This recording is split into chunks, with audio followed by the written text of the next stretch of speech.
ವೀಕ್ಷಕರೇ, ನಮ್ಮ ಚಳ್ಳಕೆರೆ ಟಿವಿಗೆ ಸ್ವಾಗತ. ಇಂದಿನ ಪ್ರಮುಖ ಸುದ್ದಿ.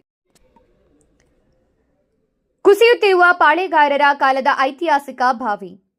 ಮೊಳಕಾಲ್ಮೂರಿನ ಅಂಬೇಡ್ಕರ್ ಕಾಲೋನಿಯಲ್ಲಿರುವ ಪುರಾತನ ಮತ್ತು ಪಾಳೆಗಾರರ ಕಾಲದಲ್ಲಿ ನಿರ್ಮಿಸಿರುವ ಐತಿಹಾಸಿಕ ಬಾವಿಯ ಸುತ್ತುಗೋಡೆ ಕುಸಿಯುತ್ತಿದ್ದು ಸ್ಥಳೀಯರಲ್ಲಿ ತೀವ್ರ ಆತಂಕ ಸೃಷ್ಟಿಸಿದೆ. ಯಾವುದೇ ಸಂದರ್ಭದಲ್ಲೂ ಅನಾಹುತವಾಗುವ ಸಾಧ್ಯತೆ ಇದೆ.